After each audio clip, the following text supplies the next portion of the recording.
எனக்கு யாருக்கு ஃபோன் பண்ணுறதுன்னு தெரியல. சரி கணிக்கு பண்ணணும். 12 மணிக்கு ஆரம்பிச்ச பெயின் என்னால் தாங்க முடியல. எடுத்து அப்பா என்ன இந்த நேரம் அன்றைக்கி எனக்கு வந்து ஹார்ட் அட்டாக்.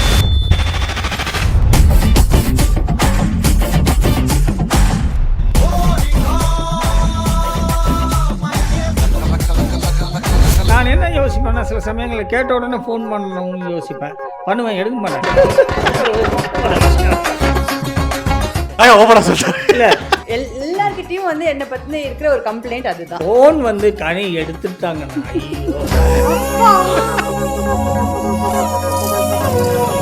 நான் ஃபோன் பண்ணுற நைட்டு ஒரு மணிக்கு சைலண்டில் போட்டு தூங்கிட்டு இருக்காங்க. பட் ஒரே ரிங்கில் எனக்கு எடுத்தாங்க. யாருக்கு ஃபோன் பண்ணுறதுன்னு தெரியல. சரி கணிக்கு பண்ணணும். 12 மணிக்கு ஆரம்பித்த பெயின் என்னால் தாங்க முடியல. ரிங் கொடுத்தேன், எடுத்து அப்பா என்ன கைகள் பிடித்து போகும் வழி. Red Nool celebrating Kani. Title sponsor We Care Hair and Skin Cleaning. Powered by We Love Homestays. Light, non-greasy, calming, complete coverage in just one swipe. We Care Super Shield 100. We Love Homestay. A touch of love in every stay. Kids and family கூட time spend பண்ண, friends கூட weekend spend பண்ண ஒரு perfect-ஆன homestay. For booking, www.welovehomestay.com. Periyar Maniammai Institute of Science and Technology, Tanjavur. Aerospace Engineering with specialization in unmanned aerial vehicle. Okay, and இந்த ஒரு ஜேர்னியில் நாங்கள் கனியக்காவை celebrate பண்ணுறோம். நீங்கள் இருந்தால் நல்லா இருக்கும்னு சொல்லிட்டு கேட்டோம். நான் வரேன் அப்படின்னாரு. ஸோ வந்திருக்காங்க. Door open.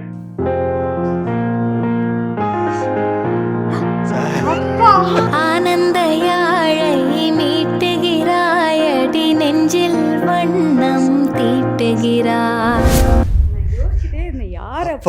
எங்க அப்பானா பரவாயில்ல, ஓகே. ஐயோ யாரை கூப்பிட்டு நான் வேற தோழி சொல்லிட்டு சமாளிச்சுட்டு இருந்தேன் சார். எப்படியோ ஒண்ணு எனக்கு என்னன்னா யாரோ ஒருத்தவங்க நமக்காக வருவாங்க. என்ன இருந்தாலும் அவங்களுக்கு அது ஒரு கஷ்டம் தானே. எனக்கு அந்த ஒரு ஃபீலிங் இருந்தது. ஓகே, இல்ல ஒரே ஒரு டைம் தான் கேட்டோம். என்ன மாதிரி என்ன மாதிரி பண்றீங்கன்னு கேட்டாரு. இதுதான் சார் ஐடியா அப்படின்னா நான் வந்துடுறேன் அப்படின்ட்டாரு. சிம்பிள், ஒரே இதில் முடிச்சிட்டாரு எனக்கு. So sir welcome sir. Agathiyan sir வணக்கம். Yes sir. சார் இப்போது கனி அவர்கள் எவ்வளோ விஷயங்கள் பண்ணியிருந்தாலுமே அந்த கதைப்போமா அப்படிங்கிற ஒரு ஃபேக்டரை வந்து எனக்கு பர்சனலாக ரொம்ப பிடிச்ச ஒரு ஃபேக்டர். அதனால தான் இந்த நிகழ்வு நடந்ததுக்கான அவங்ககிட்ட சொன்னதே அதுதான். இதுதான் ஒரு மேஜர் ஃபேக்டராக இருக்குக்கா, இதை நான் ப்ராமிஸ் பண்ணிக்கிறேன் அப்படின்னு. ஸோ அந்த கதை சொல்கிற அந்த எல்லாருக்குமே அந்த பண்பு வராது. அந்த ஒரு ஸ்டைல், அந்த ஸ்லாங்கு கேட்க வைக்கிறது அப்படிங்கிறது எல்லாருக்கும் வராது. ஸோ நீங்கள் கதைப்போமா கனி அவங்களுக்கு என்ன, எப்படி அந்த அந்த ஐடியா வந்ததுக்கு அப்புறம் உங்களுக்கு எப்படி? ஹைஸ்கூலில் படிக்கிற காலத்திலேயே ஹிஸ்ட்ரியில் இன்ட்ரெஸ்ட் இருக்கும். சரி. அப்புறம் அந்த சரித்திர நாவல்கள்லாம் படிக்க ஆரம்பிச்சு. அது அவங்களுக்குள்ள எப்படி அந்த ஐடியா வந்துச்சு, சொல்ல ஆரம்பித்தாங்க அப்படின்லாம் தெரியல. பட் ஒரு விஷயம் மட்டும் நான் அப்சர்வ் பண்ணதில் ஒரு விஷயம் எனக்கு என்னென்னா, அந்த ஒரு லாங்குவேஜை வந்து ஒவ்வொரு விதமாக ஒவ்வொருத்தர் கையாளுவாங்க. பேச்சு மொழிங்கிற ஒரு விஷயத்தை. இப்போ நான் ஒரு விஷயத்தை நான் சொல்லணுன்னா என்னுடைய அந்த சொல்லாடல்கள், வார்த்தை டிக்ஷன்ஸ் அது வந்து வேறு மாதிரி இருக்கும். ஓகே. அதே மாதிரி இன்னொருத்தவங்க அதை பேசுகிறாங்கன்னா அதே விஷயத்தை இது வேறு மாதிரி பேசுவாங்க. அப்படி பேசும்போது கனியோட அந்த சொல்லாடல்கள் வந்து எனக்கு ரொம்ப பிடிச்சிருந்துச்சு. ஒரு விஷயத்தை சொல்லும்போது சில இடங்களில் மென்மையாக சொல்ல வேண்டிய இடங்களுக்கு மென்மையான வார்த்தைகளை தேர்ந்தெடுத்து சொல்லுவாங்க. அதெல்லாம் எனக்கு அது ரொம்ப முக்கியம். ஆமாம், ரொம்ப முக்கியம், பிடிச்சிருந்துச்சு. அதுக்கு பிறகு நான் வந்து பொன்னியின் செல்வன்லாம் நான் சின்ன வயசுலேயே பிடிச்சது.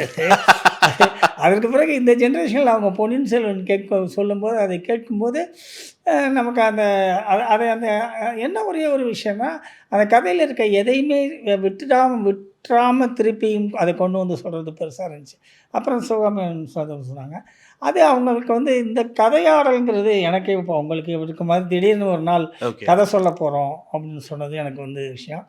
நான் வந்து கடந்த முறை அவங்க கதை சொன்ன போது மட்டும்தான் போய் கேட்டிருக்கேன். அதுக்கு முன்னாடி நேரடியாக லைவாக போய் கேட்டதில்லை. நான் யூடியூப்பில் அவங்க போட்டிருந்த விஷயங்கள் பார்த்துருக்கேன். லைவாக போய் கேட்டதில்லை. கேட்கும்போதும் கூட அது ஏற்கனவே நான் படித்த ஒரு நாவல் தான், அது கதை தான். அது இருந்தாலும் கேட்கும்போது அதில் ஒரு தனி ஒரு ஃபீல் நம்ம படிக்கும்போது என்ன நமக்குள்ளே ஃபீல் பண்ணமோ அந்த ஃபீலிங்கை நமக்குள்ளே மறுபடியும் அந்த சொல்லுகின்ற முறையில் கொண்டு வர்றதுங்கிறது வந்து ரொம்ப முக்கியமான விஷயம்.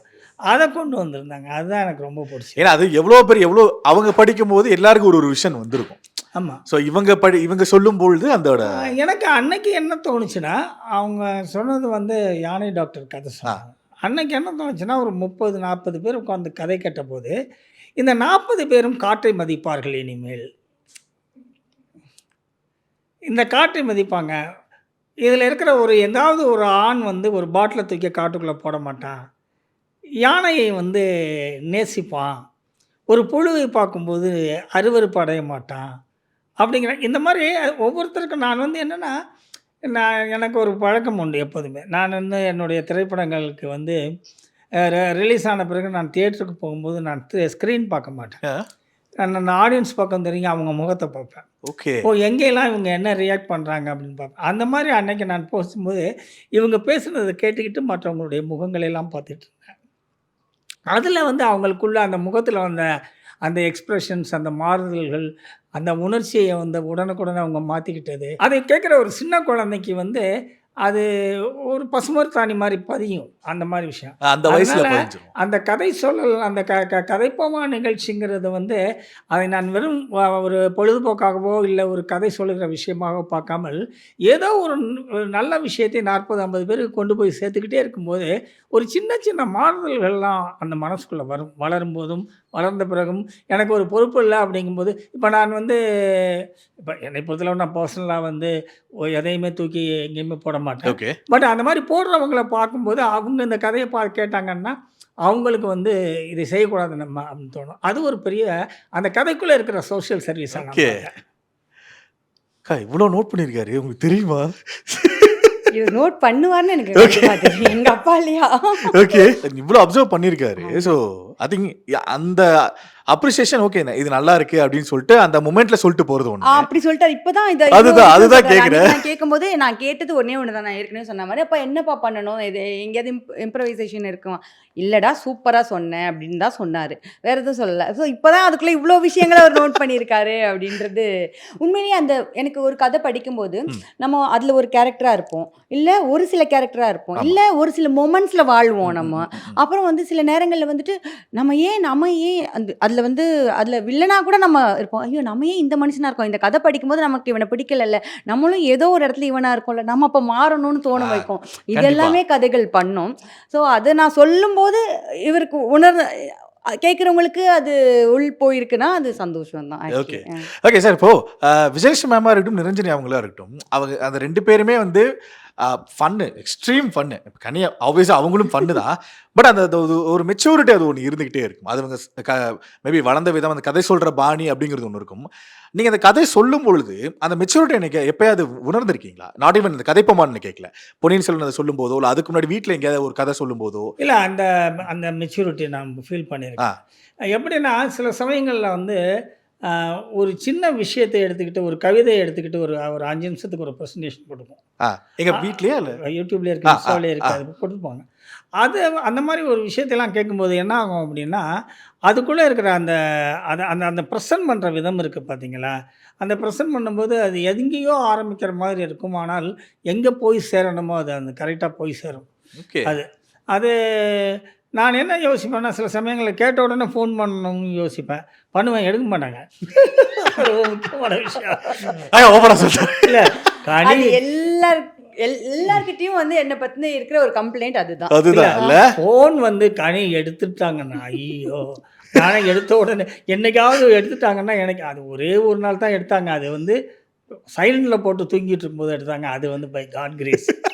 நான் ஃபோன் பண்ணுற நைட்டு ஒரு 1 மணிக்கு சைலண்டில் போட்டு தூங்கிட்டு இருக்காங்க. சைலண்டில் போட்டு தூங்கும்போது நான் அடிக்கிற ரிங் கேட்காது. பட் ஒரே ரிங்கில் எனக்கு எடுத்தாங்க. அன்றைக்கி எனக்கு வந்து ஹார்ட் அட்டாக். யார்கிட்டையும் ஹெல்ப் கேட்க முடியாமல் நான் வந்து தனியாக தானே இருக்கேன். நான் இருக்கும்போது எனக்கு யாருக்கு ஃபோன் பண்ணுறதுன்னு தெரியல. சரி கனிக்கு பண்ணணும். 12 மணிக்கு ஆரம்பித்த பெயின் என்னால் தாங்க முடியல. சரி 1 மணிக்கு நம்ம கனிக்கு ஃபோன் பண்ணுவோம்னு ரிங் கொடுத்தேன். எடுத்து அப்பா என்ன இந்த நேரத்தில் அப்படின்னுச்சு. அப்புறம் தான் சொன்னேன், ஐயோ அப்பா நான் வந்து சைலண்டில் போட்டு தூங்கிட்டு இருந்தேன், எப்படி உங்கள் ஃபோன் எடுத்துனே தெரியாது. அது கூட கிடையாது. நான் வந்து அன்றைக்கி பாண்டிச்சேரி போயிட்டு லேட்டாக ஃபேமிலியாக ஒரு ஃபங்க்ஷனுக்கு போயிட்டு எல்லோரும் லேட்டாக வந்து தூங்கியிருக்கோம். ஸோ அந்த டயர்ட்லேயும் நான் எப்படி எடுத்தேன்றதே இதுதான் சில மிராக்கிள்ஸ் நடக்கும்ல லைஃப்பில். அது one of those moments. Seriously ஒரு நாள் தான் கரெக்டாக ஃபோன் எடுத்திருக்காங்க. அதனால வந்து லைஃப் டைம் செட்டில்மெண்ட் சார். அது எடுத்தது கேட்டோம் எனக்கு பக்குன்னு ஆயிடுச்சு ஒரு நிமிஷம். இல்லை அது அது வந்து எனக்கு பெரிய ஆச்சரியம் அது. அதாவது ராத்திரி 1 மணிக்கெல்லாம் நான் நம்பிக்கை இல்லாம தான் போனேன். கனி எடுக்காது. கனி எடுக்கலைன்னா விஜி கொஞ்சம் டிஸ்டன்ஸில் இருக்கு. அதனால வந்து அதுக்கு அடுத்து நிரஞ்சனி போடுவோம். கனி பக்கத்தில் இருக்குது அப்படின்னு எடுத்துட்டாங்க. எடுத்துகிட்டு உடனே வந்து கொண்டு போய் ஹாஸ்பிட்டல் அட்மிட் பண்ணிட்டாங்கன்னா, சரி அதனால அது நார்மலாகவே ஃபோன் பண்ணேன். அதுக்கு காரணம் என்னென்னா, ஃபோனை அதிகமாக அவங்க வந்து கான்வர்சேஷனுக்கு யூஸ் பண்ணுறது இல்லை. ஓகே ஓகே தேவையில்லாத விஷயங்கள்லாம் பேசல. அவங்க எனக்கு தெரிஞ்சு ஃபோனை கையிலேயே வச்சுட்டு சுற்றுறவங்க தான் நிறைய பேர் இருப்பாங்க. அதெல்லாம் இல்லை, மறந்துடும். ஃபோனை வச்சுட்டு கூட போயிடும் சில சமயங்களில். அது அது அது அது அது ஒரு பெரிய ரிலீஃப் இல்லையா? ஓகே ஓகே அதுவே ஓகே நல்ல பழக்கம் தான். அதனால கோச்சிக்கிறதெல்லாம் இல்லை, அதில் சங்கடப்படுறதெல்லாம் இல்லை. ஆனால் நம்ம சில விஷயங்களை சொல்லணும்னு ஒரு ஃபோன் பண்ண போகும்போது, ஒரு விஷயத்தை கேட்டுட்டு நல்லா இருக்குன்னு சொல்லணும்னு ஃபோன் பண்ண போகும்போது, ஃபோன் எடுக்கலன்னொன்னே அப்புறம் மறந்து போயிடும் நமக்கு. அந்த மொமெண்ட்ல இருந்து மாறிடும். அந்த ஓகே ஓகே இது இனிமேல் ஃபோன் எடுக்கணும்க்கா. எடுப்பேன். அது என்னவோ எனக்கு வந்து அது எப்படியும் என் ஃபோன் சைலண்ட்ல போயிடும். அது என்ன தெரியல. அது உனக்கு மட்டும் டிசைன் அதுதான் ஓகே. இப்போ சார் கிட்ட அதே கொஸ்டின் தான். அந்த கதை சொல்லும் பொழுது அந்த அந்த ஒரு அந்த மெச்சூரிட்டி ஒன்று இருக்கணும். அப்பதான் அது கன்வே ஆகும். அது நீங்க என்னைக்கா ஃபீல் பண்ணிருக்கீங்களா? அது வந்து இந்த கேள்வி நான் அப்ப கேட்கணும்னு நினைச்சிட்டு இருந்தேன். நான் இப்ப கேட்கிறேன். சார் கிட்ட அதே கேள்வி. மெச்சூரிட்டி ஒன்று இருக்கணும் தாங்க. ஒவ்வொருத்தருக்குள்ளேயும் அதுவும் கதைகள் படிக்கும் இந்த மாதிரி புத்தகங்கள் படிக்கும்போது அது நமக்கு ஒரு மெச்சூரிட்டி கொடுக்கும். சரி. ஸோ அதவே நம்ம சொல்லும்போது வந்துடும். புரியுதுங்களா? ஒவ்வொரு மனுஷனுக்குள்ளேயும் ஒரு வாழ்க்கை இருக்கும், ஒரு வியூஸ் இருக்கும். ஓகே, இப்போ நீங்கள் ஒரு கதையை உள்வாங்கி அது வெளியில் சொல்லும்போது உங்கள் பாயிண்ட் ஆஃப் வியூலேருந்து அந்த கதை வரும்போது வேறு மாதிரி இருக்கும். என் பாயிண்ட் ஆஃப் வியூலேருந்து வரும்போது வேறு மாதிரி இருக்கும். ஸோ கண்டிப்பாக ஒரு மெச்சூரிட்டி அவங்க வாழ்க்கை எப்படி வாழ்ந்து வந்திருக்காங்கன்றதை பொறுத்த ஒரு மெச்சூரிட்டி இருக்கும் அந்த கதையில். ஸோ அந்த ஒரு பாணியில் எவ்வளோ புக்ஸ் படிச்சிருப்பீங்க? நான் தான் சொல்லியிருந்தேன், ரொம்ப நிறைய புத்தகங்களாக படிச்சுட்டு இருக்கேன்லாம் சொல்ல மாட்டேன். ஆனால் புத்தகங்கள் நான் நிறைய படிப்பேன், எனக்கு பிடிக்கும். ஓகே சார் இதை கொடுத்துருக்காரு கிஃப்ட். எங்கள் அப்பாட்ட தான் பிரச்சனை. எங்கள் அப்பா கொடுப்பாரு. இந்த ஒரு சில லேடிஸ்லாம் பாக்ஸ் எல்லாம் கொடுத்தா திருப்பி வாங்கிடுவாங்களா, அந்த மாதிரி எங்கள் அப்பா கிட்ட வேறு தான் ஒரு புக்ஸ் இப்போ போய் இருடா நான் எடுத்துறேன், இருடா எடுத்து உனக்கு என்ன புக்கு வேணும் சொல்லு, நான் எடுத்து தரேன். ஒரு பாதி புக்கு ரீசெண்டாக எனக்கு பூலாந்தேவி பற்றி பூலாந்தேவி படின்னு சொல்லி பூலாந்தேவி அனுப்பிச்சி விட்டாரு. அப்புறம் பாதி புக்கு தாண்டா இருக்குது, பாதி தேடுறேன்னு சொல்லிட்டு பாதி புக்கு நான் சொன்னேன், பாதி அனுப்புங்க ரெடி, நான் ஃபஸ்ட்டு பாதி படிக்கிறேன், அதுக்குள்ளே நான் ஆர்டர் பண்ணி வந்துட்டோம் அப்படின்னு சொல்லி பாதி அனுப்பி விட்டாரு. பாதி அனுப்பிச்சிட்டு அந்த பாதி புக்கு பத்திரமா இருக்காடா. அந்த புக்கு வந்து ரெண்டாக உடஞ்சிருச்சு. அது ரொம்ப வருஷம் ஆச்சு. சரி சரி. அதை நான் வந்து வச்சிருக்கும்போது புத்தகத்தை சுத்தம் பண்ணுறதுக்காக என்னோட ஒரு சின்ன லைப்ரரி மாதிரி ஒன்று வச்சு. சரி சரி. ஒரு எப்படியும் ஒரு 2000 புத்தகங்கள் இருக்குமா? ஈஸியாக இருக்கும். அது சின்னதா சார்? இருக்கலாம். Okay sir. இருக்கலாம், அது ஈஸியாக இருக்கும். அதனால் அதை சுத்தம் பண்ணுறதுக்காக எடுக்கும்போது நான் வந்து ஒரு ஆர்டரில் வச்சுருப்பேன், இதெல்லாம் நாவல் இவங்க எழுதுனது அப்படின்னு. சுத்தம் பண்ணுறதுக்கு கூப்பிட்றோம்மா யாரையாவது, அவங்க எடுக்கும்போது அவங்களுக்கு அந்த ஆர்டர் அந்த புத்தகம் தெரியாது, மாற்றி வச்சுருவாங்க. அப்படிங்கிறதுனால அந்த உடஞ்சி போன புத்தகத்தை 2 இடத்துல மாற்றி வச்சுட்டாங்க. ஒரு இடத்துலேருந்து கண்டுபிடிச்சிட்டு இன்னொரு இடத்துலேருந்து கண்டுபிடிக்க முடியல. டெய்லி நான் அதை ட்ரை பண்ணிக்கிட்டே இருக்கேன். அதனால் வந்து பாதி புத்தகம் அது எப்போதுமே, ஏன்னா வந்து இப்போ எனக்கு புத்தகம் வந்து எப்படின்னா ரொம்ப படிக்கும்போது மடிக்க மாட்டேன் புத்தகத்தை. எப்போதுமே வந்து புக் மார்க் தான் வைப்பேன். அப்புறம் வந்து அதை ரொம்ப பத்திரமா பார்த்துக்குவேன். 2வது வந்து எனக்கு என்னென்னா, எனக்கு இப்போ 2000 புத்தகம் வச்சுருக்கேன்னா 2000 புத்தகத்தையும் படிச்சிருப்பேனா அப்படின்னா தெரியாது, எனக்கு இருக்காது. ஆனால் அதுக்குள்ளே என்ன இருக்குன்னு தெரியும். ஒரு புத்தகத்தை எதுக்காக வாங்குகிறோன்னு தெரியும். வாங்கும்போதே அந்த புத்தகம் வந்து நான் எப்போதாவது படித்த புத்தகமாக இருக்கும். இப்போ நீங்கள் என் வீட்டுக்கு வந்தீங்கன்னா, நான் ஒரு சினிமாவில் ஒரு இயக்குனராக இருக்கேன். ஆனால் இங்கே கம்பராமாயணம் வச்சுருப்பேன். அது கம்பராமாயணத்தை பார்த்த உடனே நீங்கள் வந்து மனசுக்குள்ள நினச்சிங்க, இதெல்லாம் அவர் படிப்பார், சங்க இலக்கியம்லாம் வச்சுருக்காரு அப்படின்னு. நான் அதையெல்லாம் 22 வயசுக்குள்ளே முடிச்சிட்டேன். காரணம் என்னென்னா, நான் வந்து கல்லூரியில் முதுகலை தமிழ். நான் வந்து என்னுடைய ஆப்ஷனிலே கம்பராமாயணம். தமிழ்நாட்டினுடைய மிகச்சிறந்த கம்பராமாயணத்தினுடைய இன்றைக்கி இருக்கிற அத்தனை பேருமே என்னுடைய குரு அப்படின்னு சொல்கிற திருச்சி தேசிய கல்லூரி ராதாகிருஷ்ணன். அவர் வந்து நீங்கள் யாரை கேட்டாலும் இன்றைக்கி கம்பபாரதி கூட அவர் தான் குரு அப்படின்னு. அப்படி இருக்கும்போது அவர்கிட்ட பாடம் கேட்டிருக்கேன். வேணாம் அங்கே அவர்கிட்ட படிக்கணுங்கிறதுக்காக அவருடைய மீட்டிங் கேட்டு நான் நேஷ்னல் காலேஜில் போய் ஜாயின் பண்ணேன். ஸோ கம்பராமாயணம் நான் படிச்சுட்டேன். ஆனால் அதை நான் வச்சுருக்கேன். எனக்கு எப்போதாவது எதையாவது தோணுச்சுன்னா எங்கே என்ன இருக்குன்னு எனக்கு தெரியும். Okay okay. காரணம் இல்லாமல் அந்த புக் அங்கே இருக்காது. அது எனக்கு தெரியும். காரணம் இல்லாமல் இருக்காது. 2வது வந்து நான் வந்து அந்த வருடம் நான் வந்து அந்த கம்பராமாயணத்தில யுனிவர்சிட்டி ரேங்க் வாங்கின பையன். அதனால எனக்கு வந்து கம்பராமாயணத்தை பற்றிய யாராவது பேசும்போது நான் கேட்குறதோ, அதில இருக்க பாட்டு நான் சொல்றதோ, இப்ப கேட்டா கூட என்னால ஒரு 10 பாட்டு, 15 பாட்டு ஈஸியா சொல்லுவேங்கிற அளவுக்கு ஓகே, எனக்கு ஓகே, இன்னமும் ஓகே. அப்ப படிச்சது எப்பன்னா, நான் 1976 டூ 78 படிச்சது. கிட்டத்தட்ட அப்பா தமிழ் இலக்கியம் தான் அதான், அதான். அது அது அது எனக்கு தெரியும். அதனால அந்த புத்தகத்தில என்ன இருக்கு? அந்த அந்த புத்தகத்துக்குள்ள என்ன இருக்குங்கிறது எனக்கு தெளிவா தெரியும். சங்க இலக்கியம்லாம் இருக்குன்னா, நான் சங்க இலக்கியம்லாம் படிச்சுட்டு வந்திருக்கேன். சிலப்பதிகாரம்னா சிலப்பதிகாரம் படிச்சுட்டு வந்திருக்கேன். ஒரே ஒரு விஷயம் மட்டும் எனக்கு அப்ப உறுத்திக்கிட்டே இருந்துச்சு. அதில வந்து அரங்கேற்ற கதை நீங்களாகன்னு தான் பாடம் வைப்பாங்க. ஏன்னா அரங்கேற்ற கதை வந்து ரொம்ப கடினமான விஷயம் அப்படின்னு பாடம் நடத்துறதுக்கு யாருக்கும் தெரியாது. அரங்கேற்ற கதையை நடத்த முடியாதுங்கிறது தான் ரொம்ப முக்கியமான விஷயம். அதனால ஒரு 2 வருஷத்துக்கு முன்னாடி எப்படியாவது இந்த அரங்கேற்ற கதையை புரிஞ்சுக்கணுங்கிறதுக்காக தேடி அதுக்கான புத்தகங்கள படிச்சு, கிட்டத்தட்ட அந்த ஒரு ஒரு ஒரு ஒரு விஷயத்துக்கு மட்டும் ஒரு 6 மாசம் செலவழிச்சு நான் அத புரிஞ்சுக்கிட்டேன். அப்பா! தே ஓகே. அதில வந்து இப்ப மாஸ்டர் பண்ணிட்டேன்ல புரிஞ்சுக்கிட்டேன். சரி இதுதான் இதுக்குள்ள அதாவது சொல்றாங்க. தெரிஞ்சுக்கணும் அப்படிங்கிறது ஆனா என்ன அது இருக்கு அது இதுல அத அப்படின்னு. தெரிஞ்சுக்கணும்னா கிட்டத்தட்ட வந்து ரொம்ப எதார்த்தமா அரங்கேற்ற கதையை ரொம்ப எளிதா யாரால சொல்லிக் கொடுக்க முடியும்னா, இளையராஜா சார்னால சொல்லிக் கொடுக்க முடியும். அவ்வளவு மியூசிக் இருக்கும் அதுக்குள்ள. Okay, okay. Music and dance அந்த அது அது மேத்ஸ் நெறைய இருக்கும். அதனால என்ன சொல்றேன்னா, அங்க இருக்கிற புத்தகங்கள வந்து நான் வந்து இதுக்கு இவங்க சொன்னாங்க இல்லையா, அத குடுத்துருங்க அப்படின்னு. அதில எனக்கு ஏதாவது ஒண்ணு தேவைப்படுற மாரி வச்சிருப்பேன். எங்கேயாவது யோசிக்கும்போது எனக்கு எல்லா புத்தகங்கள்ல வந்து அந்த முக்கியமான விஷயங்கள்லாம் ஞாபகம் இருக்கும் எனக்கு. அந்த என்ன ஒரு ஒரு இடத்தை நம்ம தொடும்போது இந்த புத்தகத்தில இருக்கும் அப்படின்னு. அந்த புத்தகம் அங்க இல்லன்னோன சரி கனி வீட்ல இருக்கும். கரெக்ட் டைரக்ட்டா அங்க ஏய் இந்த புக்கம் உன்ட்ட தானடா இருக்கு. இல்லையேப்பான்னுவேன் நானு. நீ இல்ல தேடி பாரு இருக்கும் வேற. அவர் தெளிவா இருப்பாரு அதுல. ஓகே. ஆனா இதுல காமன்ல இப்ப தெரியுதுக்கா. எப்படி அந்த தமிழ் மேல ஓரளவுக்கு அங்க இருந்தும் எப்படி பிளட்ல வந்திருக்கும். எப்படி அதே ரத்தம் அப்படித்தானே இருக்கும் ஆமா. அப்படிங்கிற மாதிரி அது. ஜி அது அப்படி நான் யோசிக்கல. ஆ.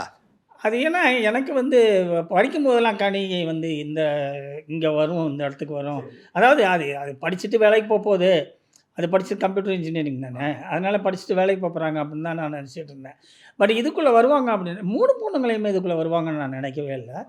அதுலயும் கனியோட டேஸ்ட் வந்து இந்த மாரி இலக்கியம் அது அது கொஞ்ச நேரத்துக்கு முன்னாடி உங்கள்ட்ட பேசிட்டு இருக்கும்போது சொல்லும்போது அதுதான் சொல்லணும்னு நினச்சேன். அது ஒரு விஷயத்தை வந்து அதனுடைய பாயிண்ட் ஆஃப் வியூ வேற மாரி இருக்கும். நானே வந்து ஒரு விஷயத்தை வந்து எடுத்துக் கொடுக்கும்போது, "அப்பா இது மாரிப்பா" அப்படின்னு சொல்லும்போது, நான் அதை மனசுக்குள்ள ரசிப்பேன். இது ஒரு புதிய பார்வையா இருக்கு. வேற மாரி அது யோசிக்குது அப்படின்னு. ஒரே விஷயத்தை வந்து அந்த நான் என்னுடைய சூழ்நிலைகளையும், என்னுடைய காலகட்டத்தையும் வச்சு ஒரு விஷயத்தை பார்க்கும்போது, அதனுடைய சூழ்நிலையும், அதனுடைய காலகட்டத்தையும் வச்சு அதே விஷயத்தை அதுவும் பார்க்கும். ஸோ அந்த விஷயம் நல்ல விஷயம். எல்லா காலத்துக்கும் பொருந்தி வர்றதுனால. இப்பதான் அந்த மேட்டர் பத்தி சொல்லிட்டு இருந்தாங்க. சரி அப்பா எப்பவுமே இந்த அவுட் ஆஃப் த பாக்ஸை திங்க் பண்ணுவாரு அப்படின்னு. அதே தான் அவரு சொல்றாரு. விஜயன் நிரஞ்சனிய இந்த வளர்த்தப்போ இருந்த அந்த மெச்சூரிட்டி அப்படிங்கிற மாதிரி ஒன்று சொன்னாங்க. அந்த விதத்துல கனி அவர்களை பார்த்து எவ்வளோ பெருமைப்பட்டிருக்கீங்க. இன்னொரு பெரிய விஷயம் என்ன அப்படின்னா, இவங்க 3 பேருடைய உலகமும் தனியான உலகம். Light, non-greasy, calming, complete coverage in just one swipe. We Care Super Shield 100. We love homestay. A touch of love in every stay. Kids and family கூட time spend பண்ண, friends கூட weekend spend பண்ண ஒரு perfect-ஆன homestay. For booking, www.welovehomestay.com. Periyar Maniammai Institute of Science and Technology, Tanjavur. Aerospace engineering with specialization in unmanned aerial vehicle.